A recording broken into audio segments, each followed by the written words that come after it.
guys, welcome back to Cook Like a Tween. In this video, I'm going to be showing you how to cook steaks with mushroom gravy and mashed potatoes. So this is what you're going to need. You are going to need 3 packs of brown gravy and 2.5 cups of heavy cream mixed with a half a cup of water. Now this is only if you're going to use the gravy packets. You can always just make your own from scratch, but if you are, then you'll need this. And if you're going to make it mushroom gravy, you're going to need 3 cups of pre-chopped mushrooms. For the steaks, today I'm going to be using 4 strip steaks. And we have only 5, so we need this many. But if you don't, you can always half the recipe. Write the recipe down. You are going to need salt and pepper. And optional paprika. This is to season your steaks. Next, for the mashed potatoes, you are going to need 8 skinned mashed potatoes. I've already done that. You're going to need 4 ounces of shredded cheese. And you are going to need 1 cup of sour cream and a half a cup of cream put together. The cream for this and then the cream for the gravy cannot be mixed together because they need to be separated. So for your tools you're going to need a food processor. This is for the mashed potatoes, an oven, a stovetop, a baking sheet covered in aluminum foil, a fry pan, a saucepan, and you're going to start by preheating your oven to 350 degrees. So to start off, we are going to put our steaks into the oven. You're going to take your pan covered in foil and your steaks, and you're going to go ahead and put those onto here. As you can see, they're on my pan, and we're going to take a little break from this to segue into our potatoes for a second. So you can either boil these on your stove, or what I like to do is you can just pop them right in your air fryer if you have one. By the way, those are just going in there for 20 minutes. So yeah. Next thing we're going to do is we're going to season our steaks. So we're going to put a little bit of pepper on all of them. We just have this fancy little pepper grinder if you're wondering what I'm doing. So next, you're going to season them with salt. Probably not that much, but it helps if you put some in your hand, and I probably should follow my own tip. And that helps if you just kind of like rub your hands together over top of it.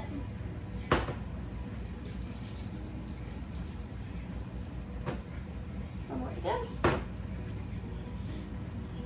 And then you can do the optional paprika. But for this paprika, do not add too much or else it can become spicy. If you like that kind of thing, I'd recommend cayenne on there. Next, you're just going to rub this in with your hands. Make sure your hands are washed. So you just massage it in there. Next, we're going to flip these over and do the same thing again.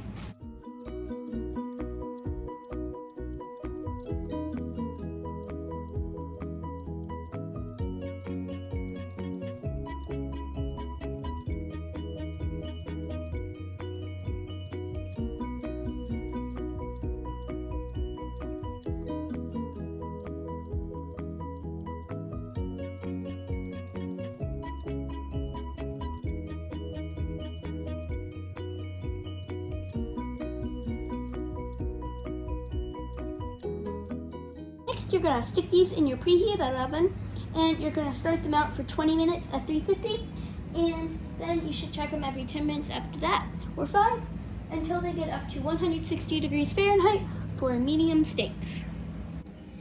Hi guys, I'm actually in the video this time. So now what we're going to do is we're going to create the gravy. So you're going to take your saucepan, turn up your heat to high heat, and we're going to start out by frying up all of our mushrooms. So I'm just going to use a little bit of olive oil spray. This is optional.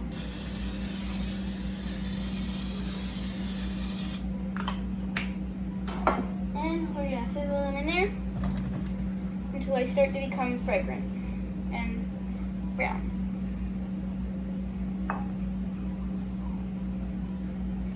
And then while they're doing their thing, we're going to make the gravy in this pot. So we're going to take this, and this is just a McCormick ground gravy packet, and just put it in there.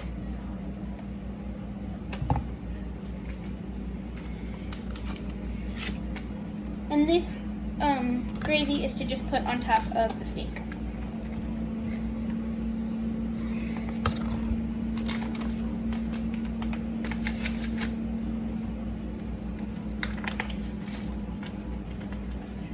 Next, you're just going to want to add your heavy cream and water. Next, you're going to want to take a whisk. Sorry, I missed this in the first part. And you're just going to want to whisk up your gravy.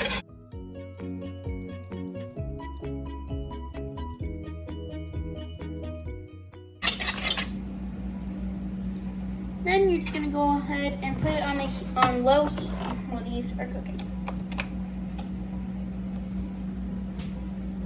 Yeah, and you can also use a spoon when you're cooking these up. And your gravy will thicken automatically if you're using the packet I am. And I will see you back when these two are on their way. Okay guys, so as you can see, they're a little bit brown. And this is what they're supposed to look like. I also have like some caramelized ones at the bottom. So we're just going to turn that pan off. And we're going to take our gravy here, which is starting to get thick.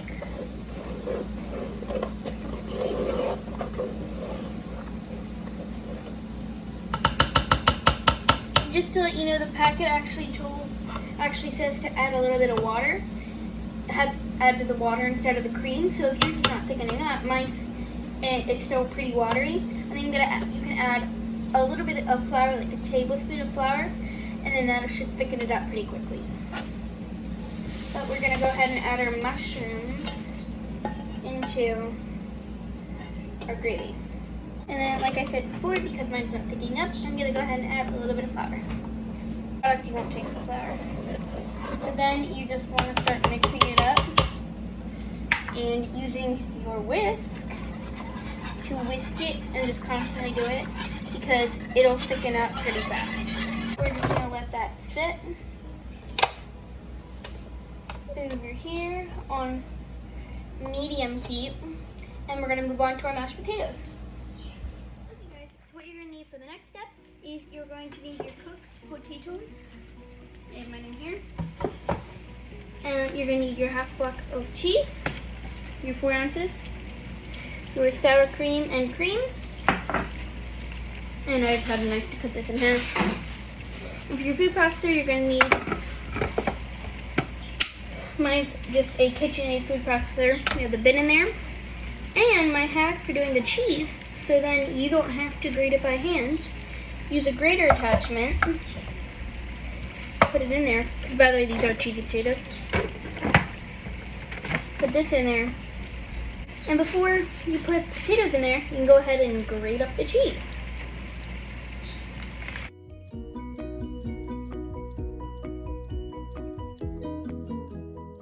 After you've grated up your cheese, then you can put in the blade attachment and putting your potatoes one by one, and the cheese already in there, and you don't have to grate the cheese by hand, which in my opinion is a pain.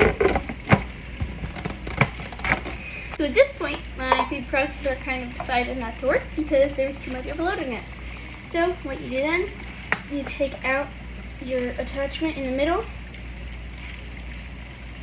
put that to your side, and grab a bowl. Then you just take some of your chunks of potato and then put them into a bowl. And you're going to want to leave one chunk in there. You're going to put it back in your attachment.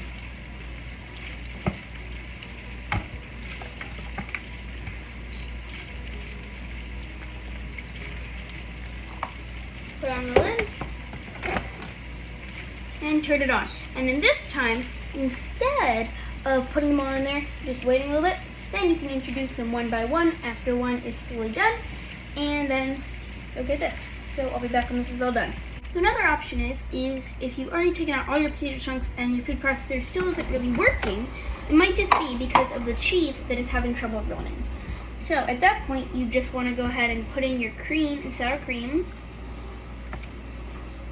Probably not put the whole bowl in, but it's an option. It's a choice.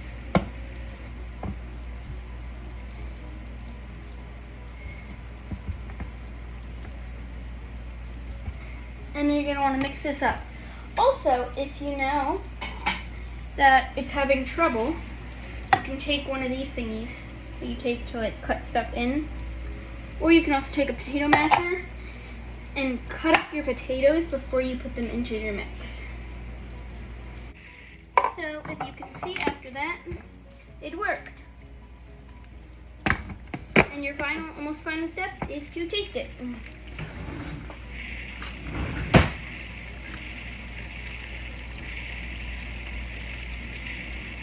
Delicious cheesy mashed potatoes.